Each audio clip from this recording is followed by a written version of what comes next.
Welcome, everybody watching, everybody out there. This is a new edition of People Over Politics, and we have a brand new special guest, a Prince Georgian, nonetheless, from gorgeous Prince George's. And thank you for joining us, Congressman Brown. Hey, it's great to be on, Martin, and maybe I'd say it's about time, right? I know I've been Absolutely, busy. we're happy to have you. We're happy to have you. It's great to be on. And so there's of course a lot of people in Maryland, and some people on a national level, who know you. But give them your elevator pitch. Who are you, and why are you here? Sure. First of all, Anthony Brown. I don't come from privilege, but I've got the privilege to represent Maryland's 4th congressional district. 3 terms now in Congress. Before that, Maryland's lieutenant governor, and before that, in the House of Delegates. I've practiced law for now over nearly 30 years, and I'm looking to be Maryland's next attorney general, so I can make a bigger impact in the profession that I've chosen, which is public service. So whether I've been working on public safety, public education, the environment, public health, I have an opportunity now to do it by leading 700 professionals in the Office of the Attorney General, all committed and dedicated to the well-being of Maryland and its residents. And so, I try to make this digestible for people, for layman's person, for people who aren't familiar with the Attorney General's office of Maryland. What are some of the roles and functions of the office? I mean, it's a vast office. It's a broad. It's one, you could consider it in many ways the largest public interest law firm in the state of Maryland. 450 plus lawyers, 250 paralegals, counselors, investigators. And the responsibilities range everything from organized crime, right, investigating and prosecuting, to environmental protection. The Office of the Attorney General reviews every major state procurement, every contract before the RFP or the request for proposal is issued, and before the contract is executed. The office reviews every regulation that is promulgated by any state agency to make sure that it complies with the laws of the state of Maryland. So again, there's contract law, there's labor and employment law. So really what the office needs is an attorney, but also someone with leadership experience, because that's what the Attorney General does. He or she leads 700 professionals in representing the state, but most importantly, working for the people. Absolutely. And, I know that, something that's near and dear to my heart is, of course, renters and homeowners who are facing, eviction and rent hikes. So what is something, that could be done from the Attorney General's office, to help address, this ongoing, because a lot of times I know that, businesses are suffering as well, but it feels like in some ways businesses are taking advantage of, the consumers. Sure. And so that brings up the Consumer Protection Division in the Office of the Attorney General. It's one of the largest divisions. It handles everything from elder abuse law to fraudulent and deceptive trade practices by any business, whether platform-based or retail, bricks and mortar. And also it has a unit that handles landlord-tenant disputes. And when I say handle, it provides a mediation service as well as an education and outreach component, keeping tenants informed of what their rights and responsibilities are in a landlord-tenant relationship, and certainly connecting them to resources when they find that they may be facing eviction. But I think that the Attorney General's role has to go beyond that. You've got to be an advocate. And how you're an advocate, I believe, is in the changes that are necessary in the law in Maryland. So what do I mean by that? For example, I support legislation that was proposed this year in Annapolis. It wasn't successful. That we call just cause evictions. A renter should not be evicted for any reason. There should be just cause by a landlord to be able to evict or terminate a lease. And when you think about renters, whether you own a home or rent a home, this is the place that, you find sanctuary. It's a place you raise your family. It's your space. And I think that we need to afford more protections to our renters. On Capitol Hill, I worked really hard during this pandemic to get resources for rental assistance for those who are having difficulty making rental payments during the pandemic. And what I would also advocate for as Attorney General with the General Assembly is that if someone is being evicted for failure to pay, before that eviction can go through, there has to be every effort demonstrated that we have assisted that renter in connecting to and receiving whatever public resources are available to help them stay in the home. Why do I say that? Because we saw during the pandemic, there were renters who were facing evictions once the eviction moratorium ended, but there was all this unused rental assistance money at the county level and the state level. And what I would say is, look, as a landlord, you should be working to keep renters in your home. So before you can evict, you've got to demonstrate that efforts have been made to connect your renter to resources that might not be available. And the Office of the Attorney General can play an important role in facilitating that effort should that become law in Maryland. Absolutely. And I know that, evictions have been a big issue. I know the moratorium is up now. So evictions, they can go forward, even though the courts are very backed up. It's going to take some time to adjudicate itself. But one of the things that I've seen is, not just evictions, but rent hikes and increases. Is there anything that you could do or advocate from, as you mentioned, that's a great word, advocate from the Attorney General's office to persuade the state to, take up anti-rent gouging measures across the state? Sure. So, and as you know, we don't have rent control in Maryland. I think there may be one municipality in Maryland that has rent control. But what I've been advocating for, and I'm glad you raised the issue about price gouging. Maryland is one of a few states that does not have an anti-price gouging statute on the books. Now, during the pandemic, with the executive order that Governor Hogan had issued, it did include the authority for the Attorney General to go after those who engage in price gouging. I think we need to have a permanent authority for the Attorney General on the books in Maryland as we're looking at price gouging, not just at the pumps, and we're seeing that now today, perhaps more than anything else, but also in the grocery stores and also in services, which could include landlord tenant or rental services. Look, rents do go up.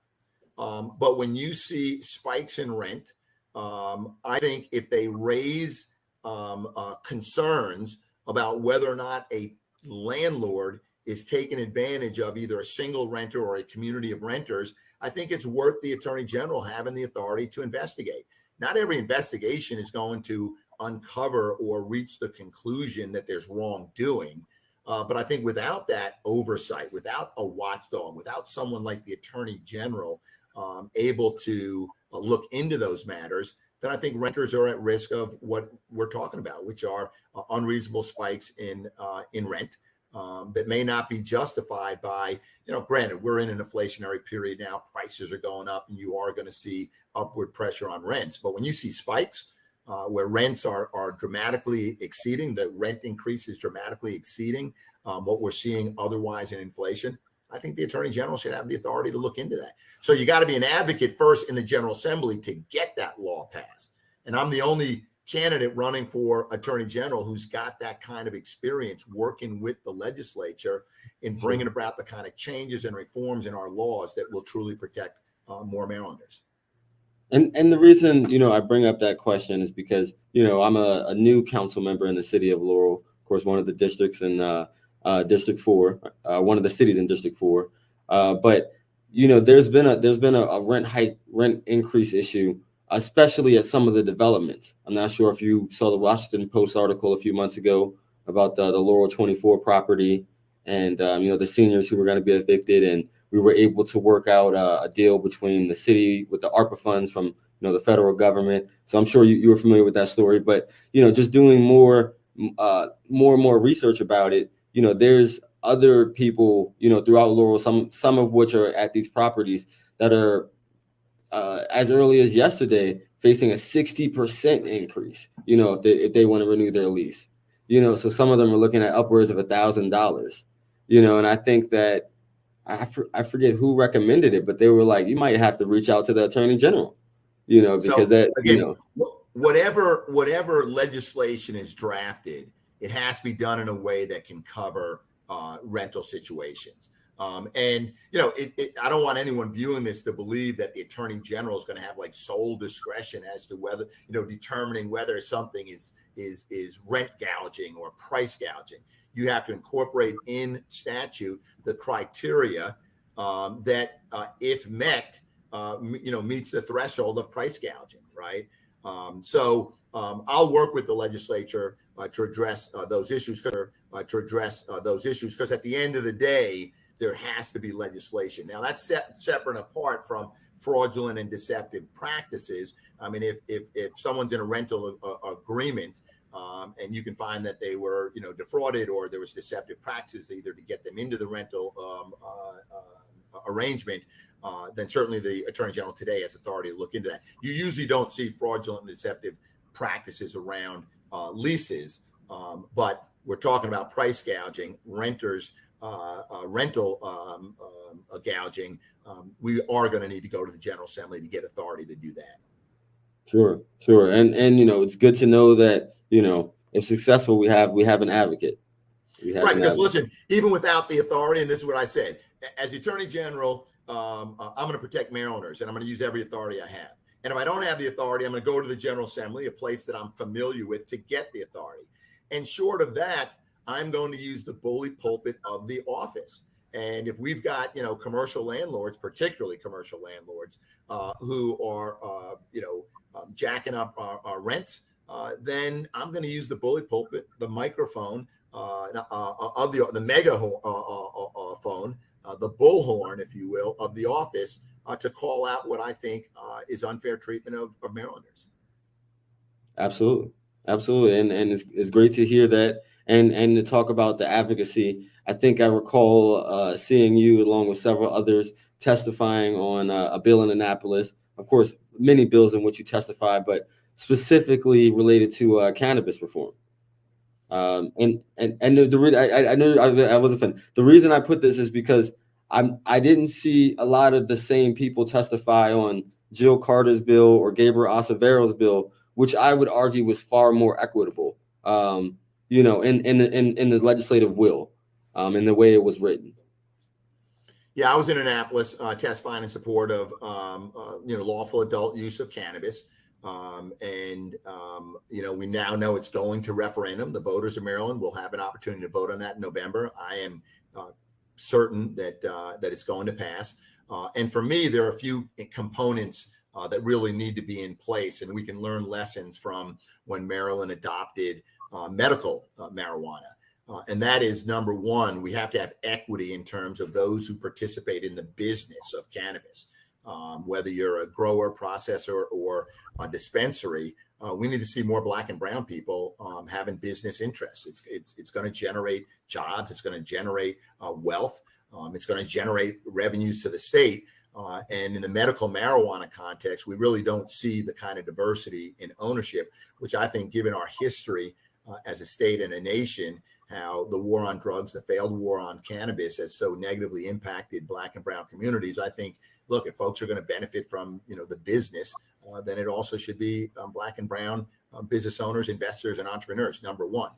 Number two, and I call it like the 3 E's: equity, expungement. We should have automatic expungements for any Marylander, either present or past. Jill's bill went as far as the vacation of stays. So of course, expungement, is an extra process, and vacation of stays, from my understanding, looks better from a legal perspective.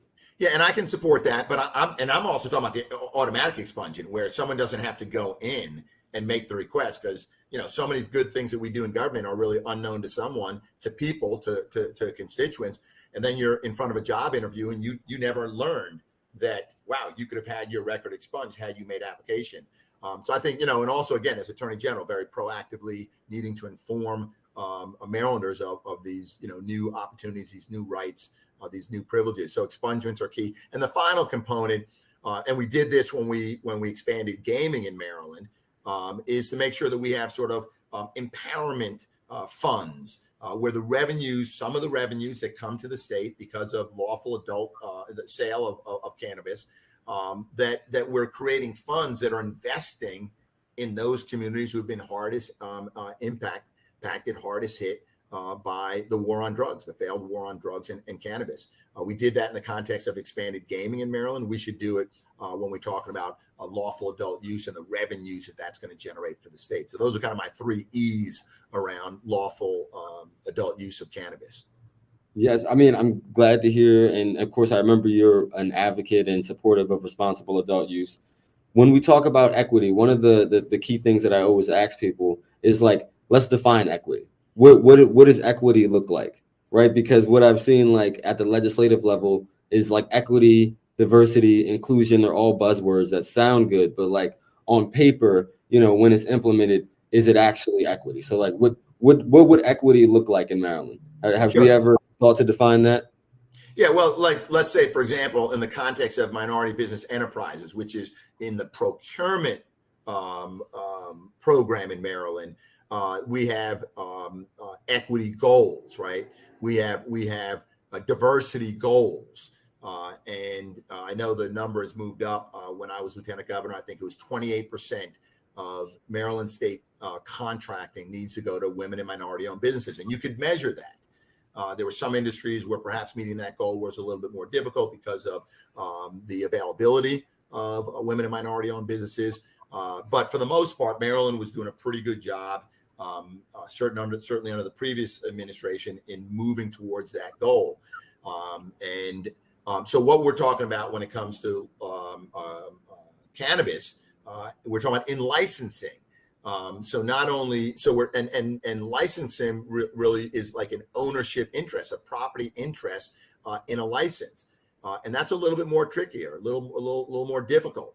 But we should also have goals in our licensing regime as well. And as a turn, and in order to do that, you do have to have a legislative factual finding that there is disparity in an industry. And I know right now there's a study underway in Maryland. As Attorney General, I'll review that study. And I'm going to offer a legal opinion on that study.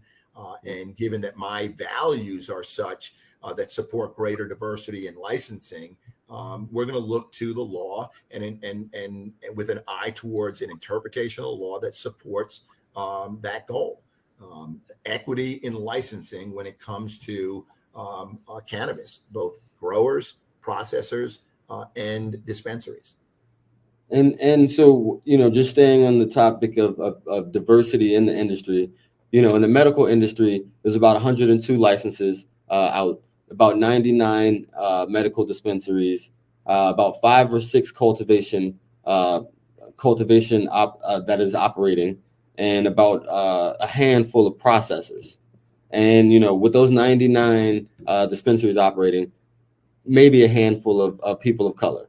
Of course, it gets greater going to woman-owned, veteran-owned, minority-owned, but, you know, still a minority. Then you go to cultivators. None of them are Black cultivators, you know, Black or brown cultivators. And then we go to processors. I think there's 1 or 2.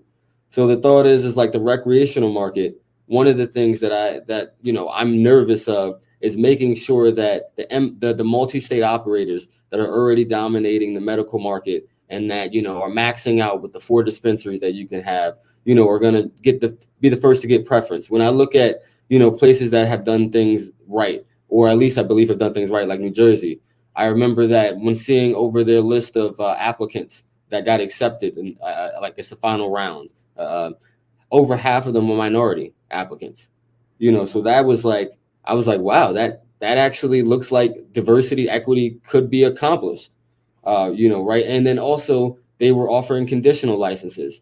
When you were going to get the cultivation, you didn't need to have real estate, you know, in the first phase of the process. They had low fees, you know, just like getting the LLC. So, you know, those were real pathways, you know, to entry, you know, in my perspective, in my viewpoint. But just looking at it also from a criminal legal perspective, I think that there are reparative things we can go further on, right? And so one of the things that I think, or it's actually two.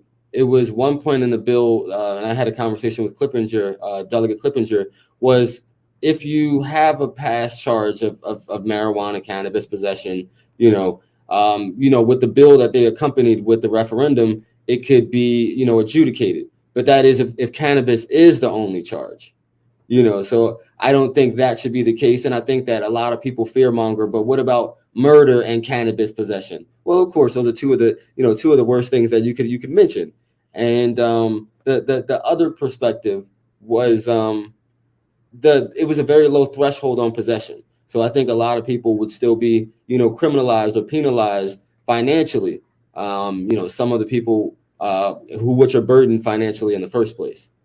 So I know that was long-winded. Look, there are a lot of issues that are yet to be worked out, and particularly that low threshold of quantity is a real issue because, imagine a scenario and remind me what the quantity it is. I think it's is it 5 grams or something like that? I know right now it's still, I think 14. Right now it's either 10, 14. And then I think that the bill allows up to 1 or 1.5 or something. So let's say it's 1, just for example. And so 1 gram, I'm allowed up to 1 gram. So let's say, for example, I've got, 0.1 grams left, and and it's in my car. I'm not consuming it. I haven't consumed it. It just happens to be in my car. I go to the dispensary, I buy 1 gram. I now have 1.1 grams. I can get pulled over and arrested. It makes no sense whatsoever. So we've got to work through that. And part of that is increasing the threshold. Part of it could be as simple as saying, look, if you can have proof of purchase from a lawful dispensary, okay, and over a period of time, then you're covered. You're good. So look, these are all solvable issues and problems. These are obstacles that we can sort of move out of the way to make sure that this is fair and equitable, and it can be implemented. So as the legal issues arise, as the chief legal officer of the state, my responsibility is to be actively involved in the conversation, looking at the laws, the legal framework, and identifying where we have problems, work with the legislature to overcome those problems, interpret the law as it is. And again, you have to interpret the law the way it is, but we all know that our values shape our interpretations. And my values, my priorities is that, there's equity in not only the ownership side that we're talking about, but in how we treat people who are taking advantage of or benefiting, I should say, from the law. Sure. And just from a federal perspective, I didn't look at the vote tally. A lot of work has to happen at the federal level. I'm telling you, we got a problem there. Well, I was going to say I didn't look at the vote tally, but I'm sure you're one of the people to vote in support of the MORE Act. Yeah, absolutely. Right. We've got to take cannabis off the schedule. We also have in that, things like expungement and some of the things that they're looking at the state level. So absolutely, I've supported it at the federal level. And quite frankly, there are a number of Republicans that support it as well.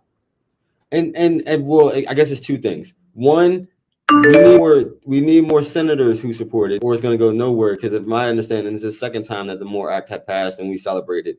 But of course, it still hasn't been the will of the Senate to pass this bill. The second thing was what were we talking about? We were talking about the federal level and legalization. Oh, my question was, how many years do you think from now we're looking at legalization from the federal level? And for me, I had a conversation with somebody that I think maybe we should focus on descheduling more than legalizing, because if we descheduled it, I'm sure it would be considered just like any other prescription pill, or maybe it may be treated more like alcohol. Sure. I offered an amendment on the Defense Authorization Act just 2 days ago, Wednesday. We had our long committee voting session. I offered an amendment, and some Republicans supported it, where we are asking the military Reform Review Panel to look at the disparities in sentencing when it comes to cannabis versus, let's say, drunk on duty. If you're drunk on duty, the maximum penalty is a bad conduct discharge and up to 2 years in prison. Nobody gets that. Okay, they might get the bad conduct discharge, but for possession of small amount of marijuana, it's a dishonorable discharge and up to 5 years in prison. So you got disparities there. So we've got to be looking at the way that we are treating people when it comes to the cannabis, and there's a lot of changes that have to happen in federal law. And I've supported them along the way. And now, but I think your question was, when do I think we're going to get to that threshold number of 60 senators? Yes.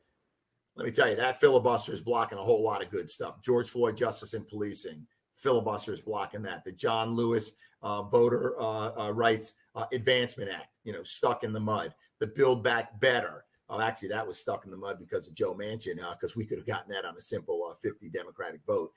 That had a lot of good provisions in there, healthcare, human services, environmental protection, and justice, et cetera. But look, I don't know when the Senate's going to get rid of the filibuster, but I do think that communities have to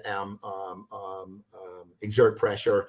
Elected officials need to talk about it. We need to be out there demanding it. But I don't know when that's going to happen. I agree. And by that time, you might be long gone, right? I won't be long gone for public service, because I'll be your attorney general and using that pulpit, that platform to advocate for the elimination of the filibuster. Yes. You'll be long gone from Congress, but advocating from a different space. Let me make that clear. And so one of the things I wanted to ask you was, we're coming short on time, but at the federal level, I think that there should still be a lot done for hate crimes, right? So as Attorney General, is there something that you could do as hate crimes, or how will you ensure the protections of Black and brown people of color in the state of Maryland? So we just passed the No Hate Act. It did make it out of Congress for President Biden's signature. More resources to the Department of Justice to support state and local governments that want to sort of ramp up their hate crimes enforcement infrastructure, expanding hotlines, training for law enforcement to really identify hate crimes, to make sure they're documenting them appropriately. So when you're later down the road trying to prosecute, you can do it on the foundation of a good police report, because so many prosecutions just start with a solid police report about an incident. Expanding hotlines, I think I mentioned that. In Maryland, there are a number of things as Attorney General. Number one is I'm going to go after that Department of Justice money to expand our hotline, to expand our hate crimes task force, to be inclusive to an even broader community. But also, I'm going to seek independent authority to bring hate crime actions in Maryland. Right now, hate crimes, they're typically brought with a companion offense: assault, vandalism, murder, things like that.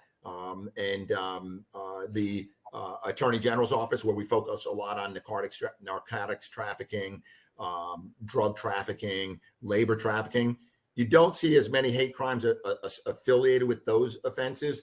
So you don't see the Attorney General bringing many hate crimes. So I'm going to seek independent authority to bring those cases independently, certainly for the high profile hate crimes. So we're sending a clear message to Maryland that racially motivated crimes and often it's not just race, it's ethnicity, it's also faith. We see a lot of crimes motivated by anti-Semitism. No place in Maryland. So I think there is an important role. You remember 3 years ago, it could have been more now, I think 4 years ago, sadly enough, Richard Collins, Bowie State University student, commissioned into ROTC and was killed, murdered by a College Park at College Park. So we had to amend Maryland's hate crime statute because it didn't stick against that man. So we've done some work in Maryland to improve our laws. I want to expand the authority of the Attorney General to bring those actions.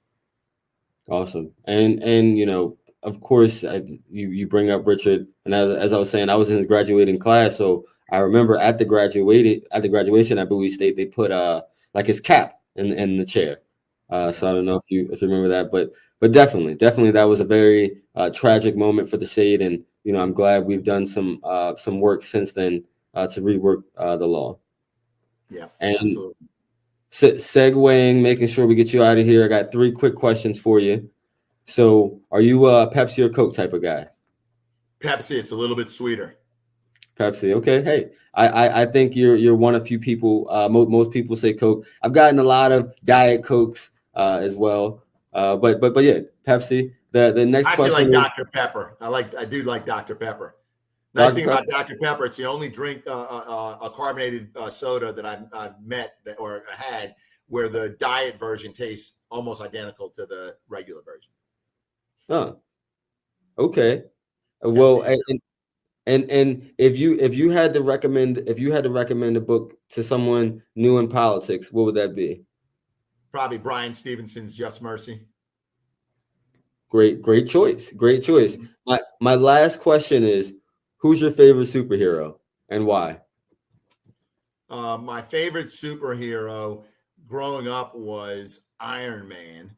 And like any superhero, because they got superpowers and they do great things and they save the world. And it's a power that's usually unique to them. Yeah, but my true superhero though, unlike most superheroes who seem to live forever, is my dad, who passed away at age 89 in 2014. And he's been my hero, my idol, my mentor, for my entire life, and still inspires me when I think about him every day. Well, I appreciate that, and I'm sure your father does as well. And so I want to get you out of here. Just tell people how they can stay connected with you. We have an Good. election. AnthonyBrown.com. Go to my website, Facebook, AnthonyBrown.Maryland, and Twitter. It's Brown4, the number 4, Brown4MD. Okay, awesome. And like I said, guys, we have an election coming up. I'm supportive of Anthony for Attorney General, Congressman Brown, and so definitely check him out and look forward to voting on July 19th. Appreciate Or you. Thank earlier. you. Early voting starts July 7th, and you can vote by mail right now. All right. Yes, or earlier, or earlier. Let me not forget that, or earlier, guys. All right, I'll see you soon. Thank you very much for joining us, Congressman. All right, take care. Appreciate it. Okay, that was this week's episode of People Over Politics. We had a brand new guest, and we'll have a brand new guest next week. So see you next time.